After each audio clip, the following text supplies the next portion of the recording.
Apaguen las luces, suban un poco el volumen y pónganse cómodos. Lo que van a escuchar no es un cuento para acompañar el sueño. Escuchen con atención. Las cosas pequeñas que pasan en los pueblos, las músicas que nadie logra nombrar, a veces se vuelven historias que se meten en la piel y no la sueltan. Si van a quedarse, quédense hasta el final. Suscríbanse al canal, activen la campanita y dejen un like si les gusta lo que escuchan. Cuéntenos en los comentarios desde dónde nos oyen y si alguna vez han oído un silbido en la madrugada. Ahora sí, tomen aire, porque hay noches en que el monte respira distinto, y hay leyendas que, por alguna razón, vuelven a despertarse. En el pueblo de La Ceiba, la gente sabe cuándo el río guarda un secreto. No es un rumor que se susurre entre cervezas, la corriente recuerda nombres, las piedras conocen pasos.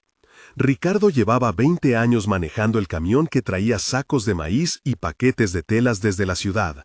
Se levantaba antes del alba, trabajaba con las manos ásperas y volvía al rancho para sentarse a la mesa con su mujer, Clara, y su hijo chiquito.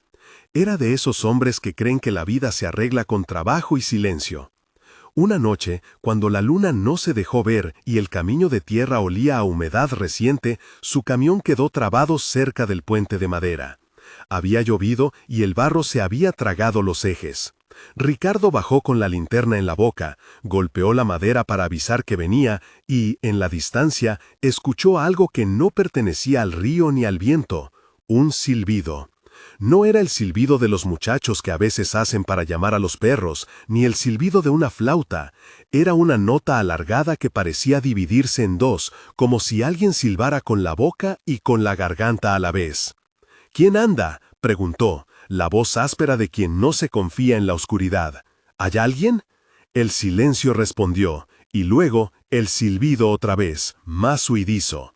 Cerca del puente, en la orilla, habían quedado unas plumas negras pegadas entre las piedras, brillantes de agua, como si una ave grande hubiera rozado la orilla.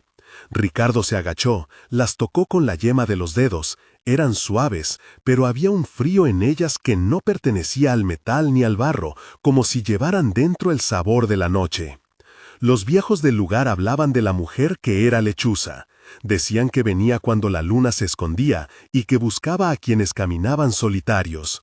Algunos aseguraban que empezaba como una mujer que llora en la orilla del río, una figura vestida de oscuro, el cabello largo cayendo sobre la cara y una voz que pide ayuda con una pena tan real que te abandonas a atenderla. Otros contaban que la veías desde lejos, una sombra que se estira y vuelve a encoger, ojos rojos que se prenden en los huecos de la noche. Ninguno hablaba de la lechuza por su nombre, la llamaban con eufemismos al borde de la risa nerviosa, como quien evita nombrar a un perro rabioso.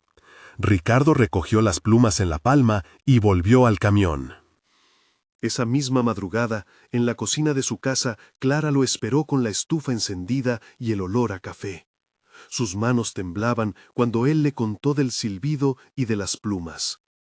«No te vayas a poner a curiosear», dijo ella, baja, como si hablara de un animal que podría despertarse. «Que no te dé por bajar al río con la linterna pensando que vas a ser valiente». Pero la gente del pueblo tiene pequeñas cobardías, por orgullo, por probarse a sí mismos. A Ricardo le dio vergüenza confesar que el miedo le había apretado la garganta, así que la noche siguiente regresó al puente con un machete. Porque creer en el machete es creer en dos cosas, en la protección y en el gesto de defender a los tuyos. Cuando llegó, el puente crujió. El río, bajo la madera, canturreaba piedras y ramas. El silbido vino de nuevo, ahora muy cerca, y detrás del sonido un lamento. Una mujer sentada, con la cabeza apoyada en las rodillas, y del pelo saliendo gotas que no eran solo agua. «Ayúdame», dijo la voz, «me perdí». Era una voz rasposa, joven y a la vez de una edad que dolía saber. Ricardo se quedó parado. La figura no alzó la cara, su cabello cubría un rostro que vibraba con la respiración. Había algo familiar en esa postura, como la de las comadres al llorar en una puerta cuando muere un bebé, algo que invitaba a dejar la razón fuera y acercarse. No debe acercarse uno cuando la noche pone trampas, pero Ricardo lo hizo. Fue un paso y luego otro. La figura levantó una mano huesuda y húmeda. Entre los dedos sostenía una horquilla de metal oxidado y en la punta de la horquilla un mechón de cabello.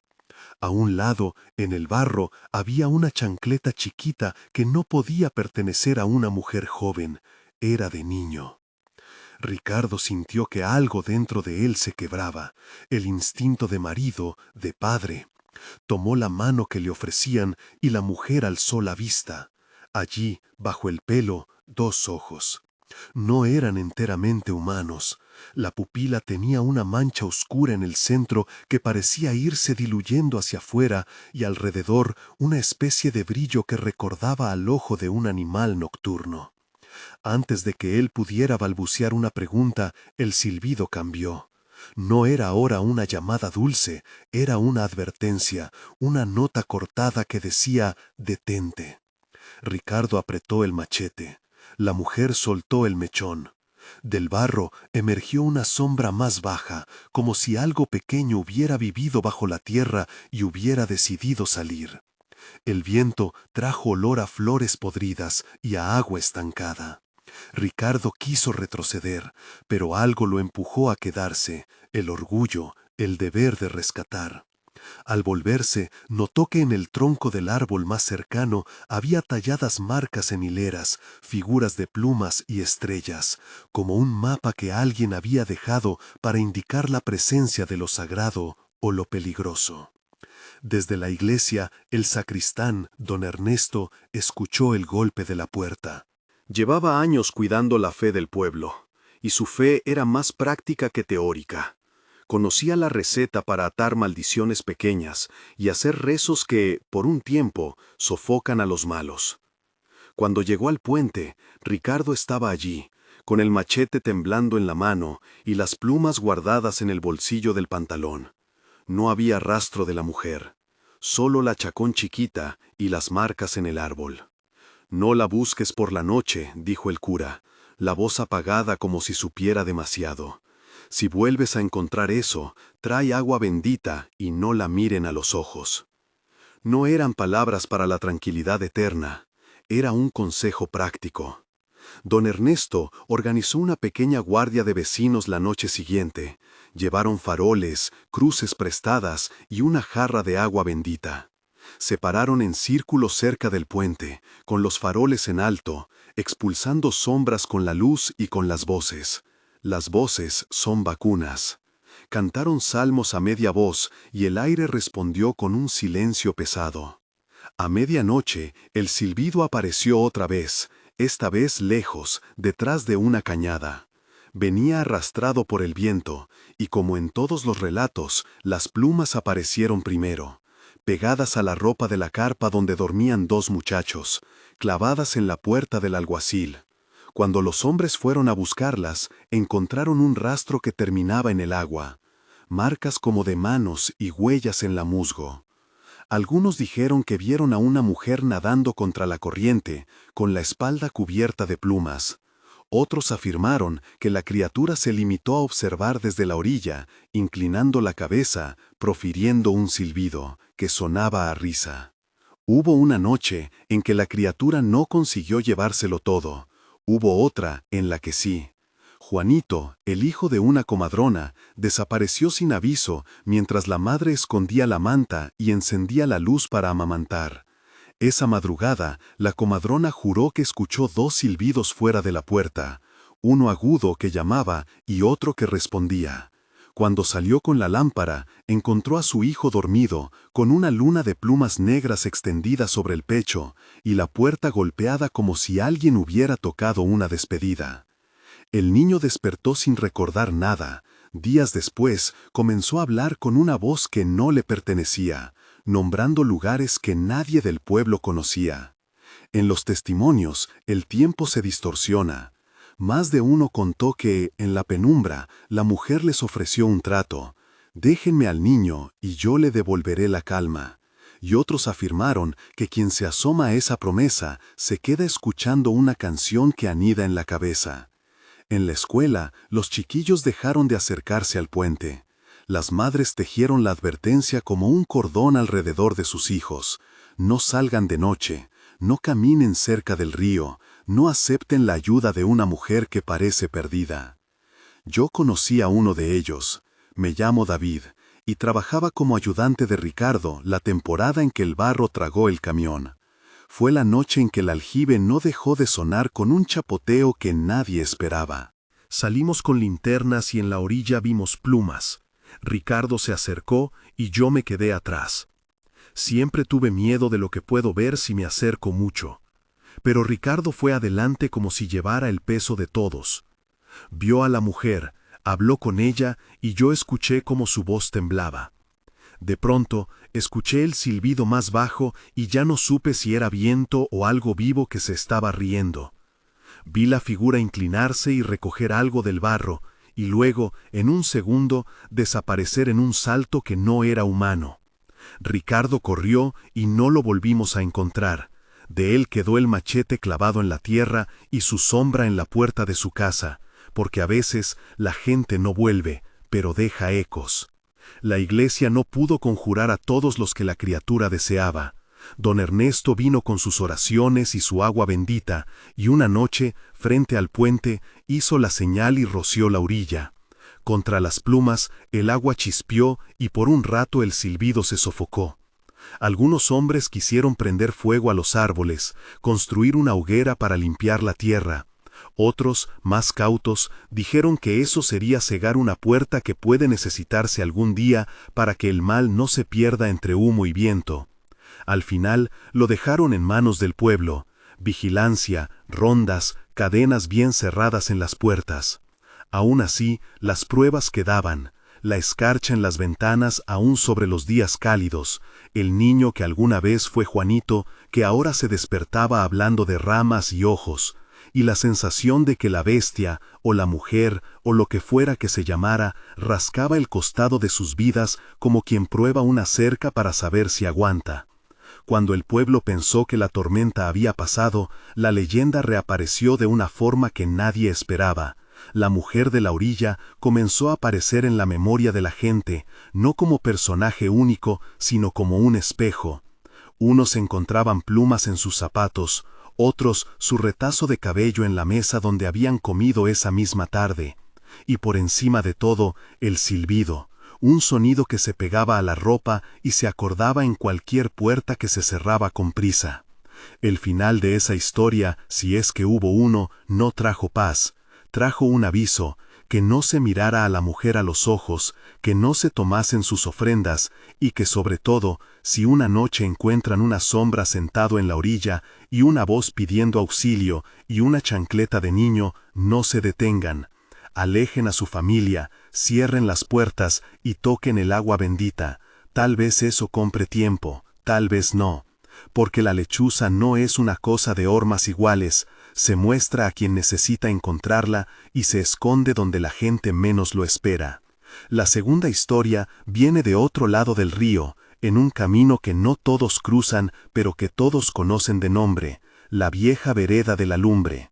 Allí se cuenta que desde hace décadas aparece una mujer con una lámpara que camina por la banquina cuando el coche pasa tarde. La llaman la costurera de la vereda. Dicen que antes de que hubiera luces en las casas, ella cosía sombras con hilo negro, y si te acercabas demasiado, te ofrecía una puntada para arreglar lo que no está roto. Ramona era partera, había traído al mundo a media provincia. Sus manos sabían nombres que los libros nunca dicen. Una noche de lluvia, en la que las ranas parecían fingir un llanto largo, Ramona volvía de atender a una parturienta y vio a una mujer al borde del camino. Llevaba una lamparilla de aceite y un sombrero ancho que le cubría la cara. En sus brazos, una tela con puntadas que brillaban en la lluvia. Ramona se detuvo, el corazón dándole la marca del deber. Se acercó para ayudar. ¿Necesita que la lleve hasta el pueblo?, preguntó Ramona, como quien presta la mano sin sospechar que la noche puede cambiar de argumento. La mujer la miró con ojos que parecían conocer a cada hijo que Ramona había ayudado a nacer. «Mi aguja se me perdió», dijo la mujer con la voz de quien hace un favor y a cambio pide un favor más pequeño. «¿Podría darme una puntada?» Ramona, que no era de presumir, ofreció la aguja que guardaba en el delantal. No hay cosa más humana que una aguja compartida. La mujer tomó la aguja como si recibiera un tesoro, y mientras cosía, Ramona vio que la tela no contenía ropa sino sombras que se movían. Había noches atrapadas dentro de aquel tejido, el llanto de una abuela, la risa de un niño que ya no vuelve, el susurro de amores que se prometieron en otro tiempo. La aguja hizo un movimiento y la luz de la lamparilla proyectó sobre la cara de Ramona una línea que parecía un hilo terminando en ojos. «No te detengas en la carretera», murmuró la costurera. «Hay gente que mira desde la banquina y aprende a caminar dentro de la tela. Y cuando aprenden, ya no salen». Ramona retiró la mano como quien quita un brazo de un fuego. La costurera levantó la lamparilla y comenzó a caminar hacia el bosque. Ramona volvió al pueblo con las manos frías y la sensación de que alguien había cerrado una costura en su pecho. Al día siguiente, la muchacha que acompañó a Ramona se enfermó de un mal que nadie pudo nombrar. Tenía pesadillas donde cosían su voz. Algunos dijeron que la costurera pedía a cambio memorias, un recuerdo feliz por cada puntada. Quienes aceptaron después despertaron sin nombre para su infancia, sin el olor de la casa materna, con huecos en las sonrisas. Como en todos los cuentos efectivos, la paranoia se instala entre las costureras y las parteras. Se empezaron a dejar agujas en puntos de las casas, hilos rojos en las puertas, objetos que según los viejos dispersaban la telaraña. Tanto bastó para que la mujer de la lamparilla se trasladara a la vereda y, algunas noches, apareciera en la carretera pidiendo una puntada a los conductores que pasaban tarde. Quienes la ayudaron contaron que sentían una calma profunda, como si una vieja costumbre les hubiera devuelto cierta compasión olvidada. Al día siguiente, sin embargo, notaban que algo de su memoria se había deshilachado. Un joven del pueblo, Esteban, decidió enfrentarla. No se sabe bien si por valor o por un resentimiento que llevaba contra la noche. Salió con una linterna y una cuerda, pensando que ataría a la mujer y la obligaría a contar sus pecados. La vio desde lejos, una luz solitaria en movimiento, y la tela colgando como si guardara dentro la lluvia. Esteban gritó que se detuviera, y la mujer se volvió. No vio rostro, solo hilo y lamparilla. Al hacer un movimiento agresivo, la lamparilla se apagó, y la oscuridad la cubrió como si fuera una mesa que cerraran. Esteban sintió algo tironear de sus recuerdos. Recordó la risa de su abuela y luego, un segundo después, no pudo recordar el nombre de su primera novia. Su lengua buscó sin fortuna la sílaba. Corrió hasta el pueblo sin la cuerda, volvió a casa y lloró hasta quedar seco. Los rezos del cura volvieron a aparecer en esta vereda. Sí, la protección era la misma mezcla entre rito y práctica, agua bendita, hilos rojos atados a las cabeceras de cama. Se decía, entre susurros, que la costurera alguna vez fue humana y que el pago que pedía era un precio que la gente había aceptado demasiado a menudo. Recuerdos, nombres, el hilo que une a los lazos familiares. Nada se afirmaba con seguridad. En la leyenda todo es probable y a la vez horrible en su ambigüedad. Yo hablo con quienes vieron la lamparilla. Me llamo Elisa y mis manos conocen el hilo. Una noche que volvía a mis rumbos, encontré a la mujer con la lamparilla. Me pidió una puntada y en cambio me ofreció la posibilidad de olvidar el dolor que llevaba por un marido perdido. Le dije que no. Ella sonrió sin mostrar dientes y me contó historias de telas que curan. Y justo cuando iba a tocar mi memoria, sentí una corriente fría. Desde entonces, a veces, me despierto sin recordar el rostro de mi madre. Hay vacíos que escapan a las palabras, porque la leyenda no te quita la vida, te roza los bordes y te deja incompleta, como una prenda sin dobladillo. En los dos pueblos la respuesta fue parecida: vigilancia, rezos y la aceptación de que la protección era, en el mejor de los casos, temporal. La mujer lechuza volvió a algunas orillas cuando la gente bajó la guardia. La costurera cruzó caminos donde las luces no alumbraban más que un instante. Las leyendas, cuando se alimentan de miedo, no mueren, cambian de traje. Y la gente, por miedo o por hábito, sigue enseñando a los hijos que no deben pararse en la banquina, que no deben aceptar la ayuda de una mujer en la orilla, que los hilos que se ofrecen en la noche siempre tienen un precio. Por eso les digo esto antes de que la puerta se cierre. Si alguna vez ven una figura junto al agua, con plumas pegadas en la falda o una lamparita meciéndose bajo la lluvia, no detengan el paso. No miren demasiado.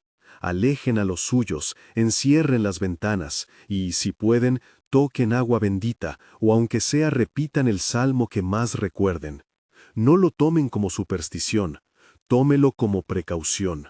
Las noches del monte y las veredas guardan oído y ojos que no pertenecen a los vivos, y hay cosas que aprenden a imitar la ternura para entrar. Si les habló esta historia, suscríbanse al canal, den like y compartan con alguien que guste de las historias que hielan un poco la sangre.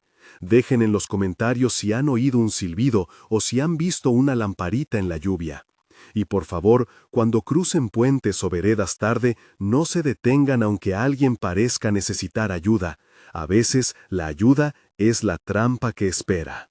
No pasaron muchas lunas antes de que la rutina de precauciones se volviera una segunda piel. Las ventanas tuvieron siempre cortinas cerradas, las lanternas en las puertas se encendían un poco antes de lo acostumbrado, y las madres apretaban las manos de los niños cuando la sombra de un coche se alargaba en la banquina.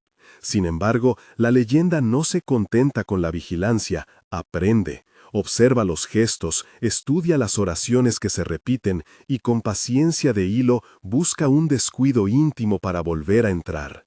Fue una tarde de verano, después de una de esas lluvias que limpian la tierra pero empapan los huesos, cuando doña Marta vino a verme con las manos temblorosas y el delantal aún húmedo.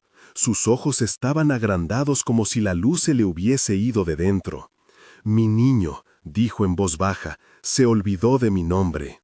No lo dijo como quien cuenta una anécdota, lo dijo como quien enumera una pérdida tangible, como si una prenda querida hubiera deshecho su costura y el vacío quedara ahí, en la palma de la mano.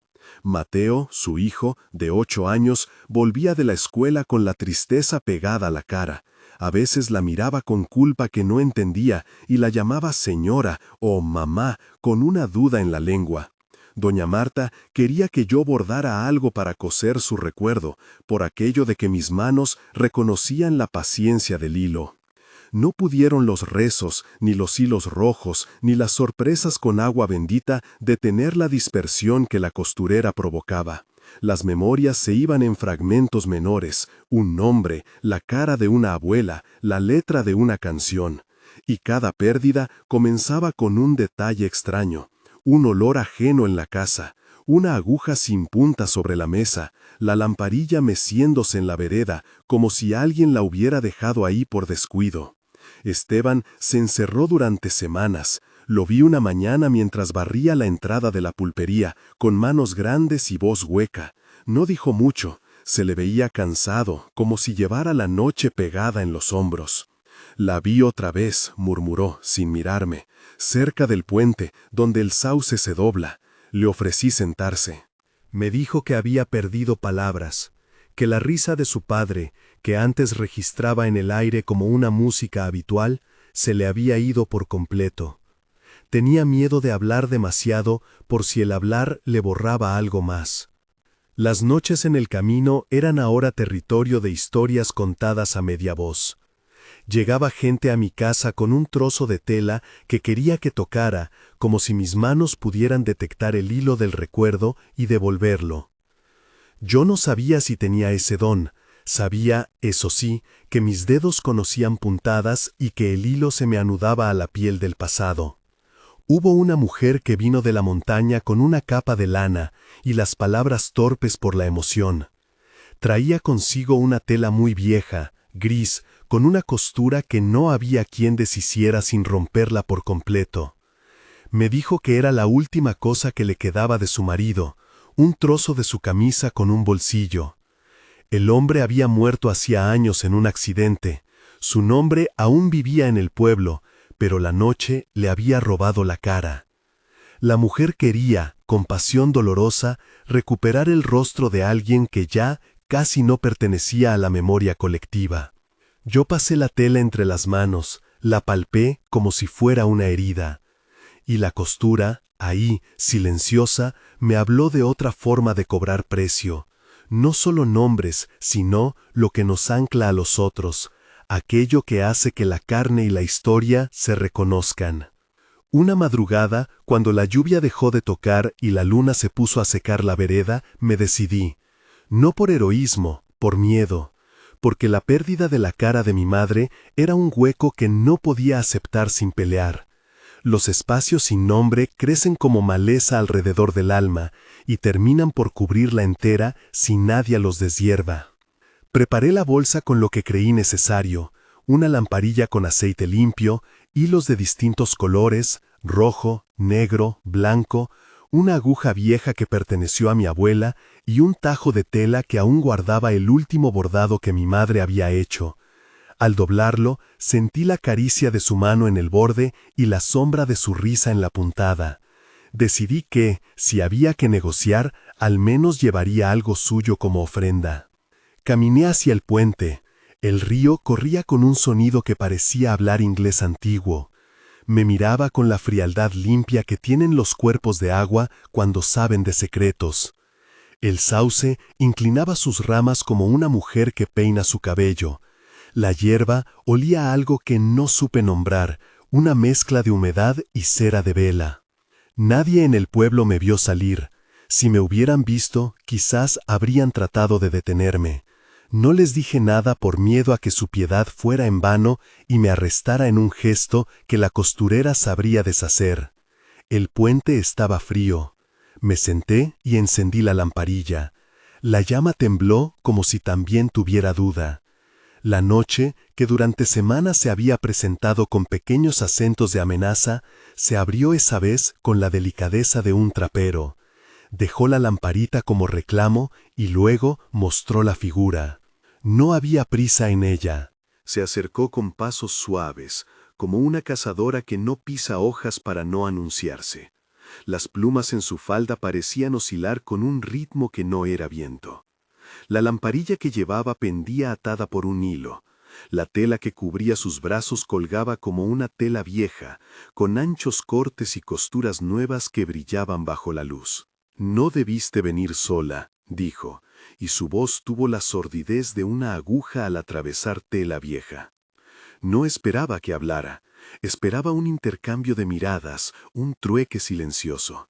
Pero la costurera habló con la precisión de quien sabe cómo nombrar lo que va a pedir. «Traes su recuerdo», continuó. «Lo hueles en la tela. Hiciste bien en traer algo que le perteneció». Me aferré al tajo del bordado. Sentí que mis dedos reconocían el hilo de la memoria como si fuera un nervio. La costurera se agachó, sin tocarme, y el puente pareció encogerse de miedo. «No todo se repara con una puntada», dijo. «Algunas prendas piden dobladillos que cuestan caro». «¿Qué quieres?», pregunté, aunque la respuesta se me antojaba la obvia, algo de mí. Ella no rió, sonrió sin abrir la boca, y sus ojos, debajo de la sombra de la capucha, se hundían como botones negros. «No quiero posesiones», contestó. «Quiero hilos que no se rompan con el uso. Quiero cosas que se repitan, que las manos sigan tocando sin que el nombre se desconozca. Tú cosiste una vez, Elisa, y sabes que hay puntadas que sostienen y puntadas que cortan». Su nombre no era necesario, todos la llamaban costurera, mujer lechuza, la de la lamparilla. Yo, que la había mirado tantas veces como un peligro lejano, ahora la tenía cerca como un motivo. «Te lo cambio», dijo. «Devuelvo la cara de tu madre. devuelvo las canciones y los nombres, y tú me das una cosa que no puedas recuperar si la pierdes. Pensé en 1.000.000 de cosas que podía perder para recuperar la mirada de mi madre, la casa, una felicidad, un secreto. Pensé en dar nombres que nadie recordaría si se me arrancaban, pero había algo en su oferta que sonaba más antiguo y cruel que la moneda. Ella pedía algo íntimo, no material, pedía un ancla. ¿Y si no quiero moneda?, pregunté. ¿Y si no quiero pagar con lo que me ata? No pagarás, respondió, con la calma de quien enumera opciones. Intercambiarás. Todo trato honesto exige intercambio. Lo que yo devuelvo debe ser reemplazado por otro hilo. Si no hay otro hilo, queda roto aquello que queda. Miré el río. Su superficie era ahora un espejo oscuro que me devolvía la cara, y la deformaba como si ya no supiera quién era. No pude dejar de pensar en Esteban y en su lengua que buscaba sílabas, en Mateo llamando señora a su madre, en la pulpería donde quedaban paquetes de azúcar y sobres con nombres a medio pronunciar. Dime, dije, ¿qué quieres de mí? La costurera levantó la lamparilla, y en su luz vi algo que no había visto antes. Dentro de la chimenea pequeña, junto al aceite, flotaba una hebra de pelo claro que no pertenecía a mí ni a nadie del pueblo. Era un mechón que parecía vibrar con la memoria de alguien que no vivía allí. Sus dedos, cuando señalaban, se movieron como quien anuda un hilo invisible. Tu recuerdo de cuando era niña y le enseñaste a tu madre a coser, dijo. Ese recuerdo te da ternura, te sostiene cuando todo falla. No es la cara de tu madre, no es la risa, pero es el gesto que hace que la risa exista para ti. Dáselo, y ella te dará la mirada de regreso. Me invadió un terror helado. Entregar un gesto podría ser tan deshilachador como perder un nombre. Sin ese gesto, ¿cómo sería tocar a mi madre en la memoria? ¿Cómo podría agarrar la mano sin la exactitud de la enseñanza? La costurera me observaba con paciencia de hilo que decide dónde poner la aguja. Si te doy eso, contesté, ¿cómo sabré que no me despojarás de todo? Ella inclinó la cabeza. Las plumas de su falda crujieron como papel vieja. Porque lo que devuelvo también es costura, dijo. No soy ladrona de sombras sin arte, recompongo. Pero para coser debo cortar algo que todavía sostenga. Puedes elegir qué ofrezco y qué cortas. Hay siempre una cuerda que mantiene todo. Tú decides cuál. La decisión me dio náuseas. Pensé en la impronta de mi madre en mis manos, en los domingos en que me enseñó a enhebrar la aguja, en cómo su pulgar lanzaba el hilo con seguridad. Pensé en dejar ir esa escena por la visión de su cara en un retrato mental, en la claridad de sus ojos. ¿Qué era más vital para la supervivencia de la memoria, el gesto que enseñó o la gravedad de su mirada cuando me miraba? Miré la tela que llevaba en la bolsa. El bordado era una rama de olivo, la misma que mi madre había repetido cientos de veces mientras me hablaba de cosas pequeñas. Cómo doblar la ropa, cómo sostener una olla. Era la repetición la que me anclaba. Si la entregaba, perdería la repetición. La costurera podría devolver la cara, pero mi mano ya no tendría el mapa que la guiaba. La costurera aguardó mi respuesta como quien cose con calma. El río golpeó los pilotes del puente con un ritmo que parecía contar los latidos de un juicio. Y en la luz temblorosa no supe qué elegir. Extendí la mano hacia la tela. Sentí que el hilo de la costura vibraba como una cuerda tensa. La costurera sonrió por primera vez de manera franca, y la sonrisa fue un destello de navaja, y dio un paso más hacia mí. Fue entonces cuando la lamparilla se movió con un viento que no existía, y el humo subió en espiral como si quisiera devorar la noche. Sentí el frío recorrer la nuca, como si alguien acabara de pasar una aguja muy cerca del hueso. Quise retroceder, pero algo me mantenía aferrado al tajo de la tela. El recuerdo de las manos de mi madre. No era un egoísmo, era una alarma. No podrás retroceder, dijo la costurera. Cuando el intercambio ocurre, la línea se cierra y la costura se termina. Respiré hondo. El aceite de la lamparilla olía a menta y a cera. Era un olor que me devolvía a los domingos en la cocina. Cerré los ojos y recordé con precisión la primera vez que mi madre me mostró cómo enhebrar.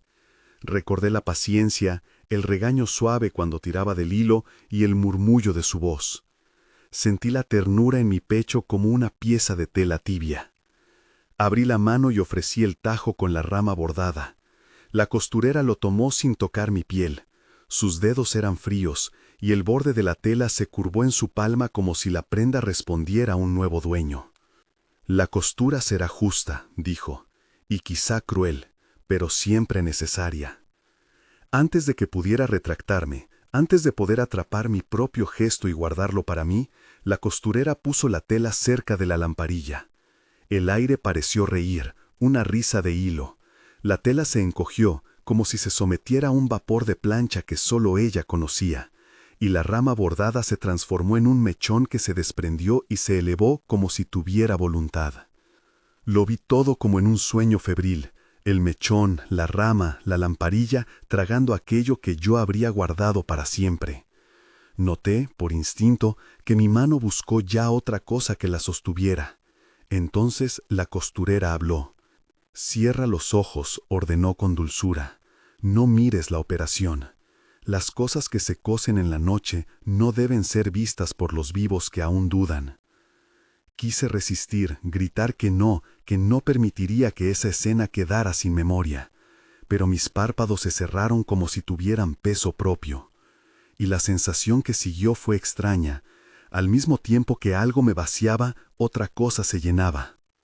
Cuando abrí los ojos, la costurera sostenía un pequeño trozo de hilo que palpitaba con lo que creí era la risa de mi madre. Me lo ofreció sin tocarme.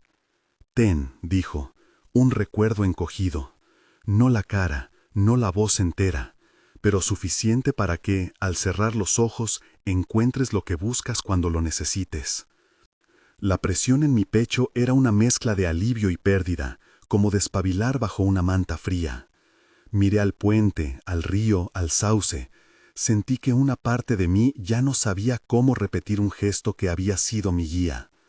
La costurera depositó la lamparilla en el suelo, la tela convertida en nada entre sus dedos, y me miró con una especie de autoridad que era enfermedad y remendo a la vez.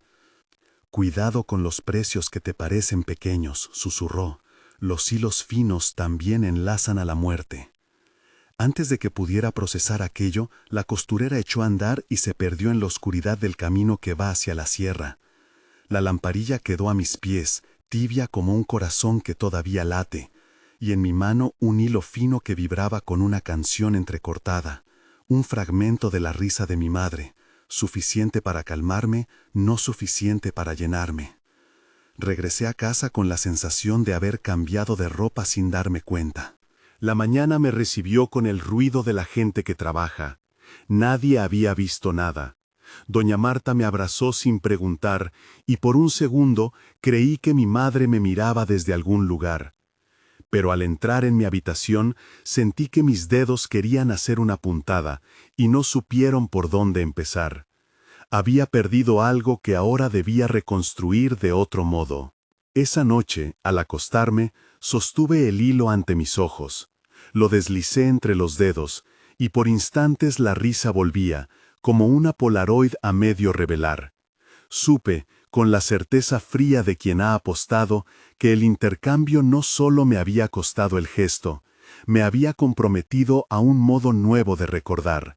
La costurera me había dado la cara de mi madre, o eso creía al cerrar los ojos, pero ese rostro volvería por fragmentos y yo, a su vez, aprendía a coser la memoria con otras puntadas.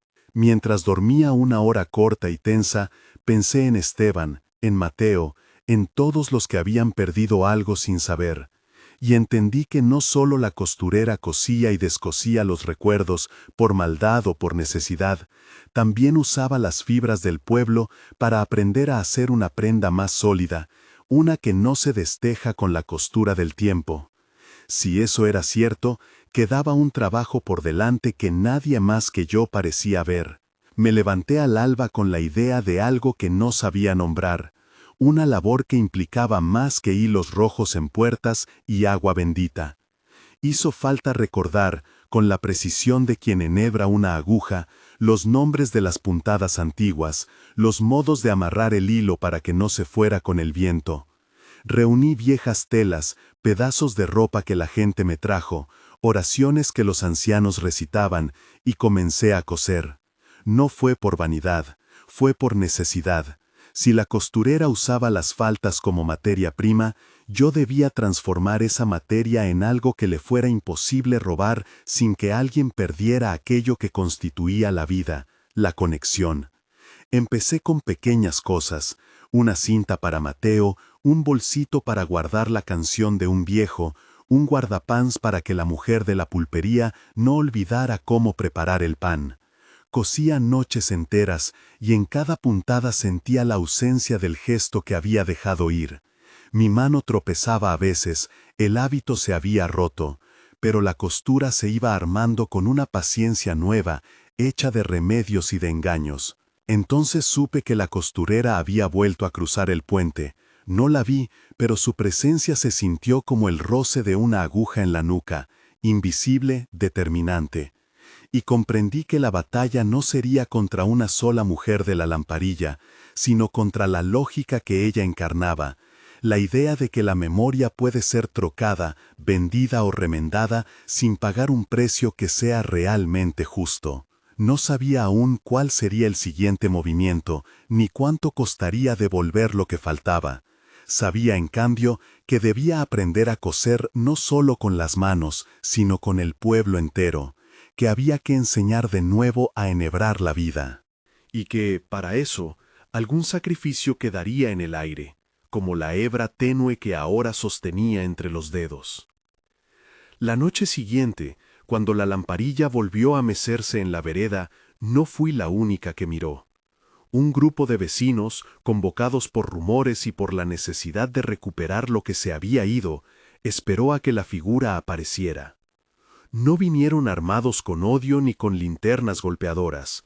Vinieron con telas, hilos y la simple resolución de sostener lo que aún les pertenecía. Algunos llevaban el rojo que se anuda en las puertas, otros objetos que contenían historia, un pañuelo, una carta, un sello antiguo. La costurera llegó con la calma de quien ya sabe que la multitud no es peligro, sino un telar posterior. Se paró frente a nosotros y miró de una a una las piezas que ofrecíamos. ¿Así que vienen a recuperar sus prendas?, dijo sin sorpresa. ¿Habéis armado un altar con lo que os queda? No respondió con violencia, habló como una maestra que corrige a los niños por jugar con fuego. Y fue en ese instante que comprendimos algo que la leyenda raramente declara con honestidad. La costurera no quiere destruir por gusto, quiere otra cosa, una costura que nosotros no hemos sabido hacer. Quiere que el tejido del pueblo se renueve con ritmos que no conocen. No pedís lo mismo que yo, continuó. Vosotros queréis lo que tenéis. Yo deseo lo que no sabéis nombrar, continuidad. Si aceptáis mi modo, no habréis perdido nada. Habréis cambiado el patrón. Alguien en la multitud murmuró que no habría trueque con la noche. Otro, más desesperado, dijo que daría lo que fuera por recuperar la cara de su madre. Yo miré a la costurera, sosteniendo en mi mano el hilo que aún guardaba la risa encogida de mi madre, y sentí que el centro de la decisión no estaba ya en mí sola. La costurera alzó la mano y por primera vez pidió algo que no era un objeto. Pidió que cada uno dijera lo que olvidaría si lo tuviera que perder para sostener a otro. Fue una petición que cortó la multitud en silencio, porque nombrar un sacrificio es abrir la piel del alma y mostrar la costura que la sostiene. Comenzaron a hablar. Una anciana ofreció la fecha de su matrimonio si con eso se devolvía el rostro de su hijo. Un joven dijo que entregaría la memoria de su primer día de escuela para devolver la palabra a su padre. Y así por turnos el pueblo comenzó a nombrar pérdidas posibles. Yo guardé el hilo en la palma, sintiendo cómo vibraba como un pez herido. Sabía que, si la costurera aceptaba aquel intercambio colectivo, las consecuencias serían imprevisibles. Pero también sabía que mantener la memoria como un tesoro individual, indiferente a la pérdida de los demás, era ya una derrota. La noche se espesó en promesa. La costurera cerró los ojos y con voz que no era solo suya, dictó el modo. Haremos una costura que ate las pérdidas. Cada hilo dado será anudado en la trama general. Nada se pierde si se ofrece con intención. Pero todo lo que se ofrezca con egoísmo será devuelto con ausencia. Entonces, cuando la palabra intención fue pronunciada, supe que aquello que íbamos a tejer no sería solo una reparación, sino una alianza. Y que, si la costura funcionaba, el precio no sería solo mío, sería el de todos. Me agarré al hilo y pude sentir, dentro de su delgadez, la posibilidad de una trama nueva. Sentí también, con miedo, que algún día se me pediría algo que no estoy aún segura de poder dar. Por eso, antes de que la costurera comenzara a trabajar, miré a la gente reunida. Caras pequeñas, ojos cansados, manos sucias de faena. Vi en ellas la materia que la lamparilla había tocado. Y supe que aquella noche, al borde del río, la costura que emprendíamos quedaría marcada en la piel de todos, como una cicatriz que sirve para recordar que algo fue salvado o perdido. La costurera tomó las piezas que habíamos traído y empezó a coser. La aguja atravesó tejidos con un silencio que parecía rezar. Cada puntada fue un pacto y cada nudo una confesión. Yo no sabía si estábamos vendiendo lo que nos quedaba o si, por fin, íbamos a aprender a bordar la continuidad. Pero la lamparilla brilló más fuerte que antes, y en esa luz el pueblo entero pareció contener la respiración mientras la aguja marcaba el primer rumbo de la nueva tela.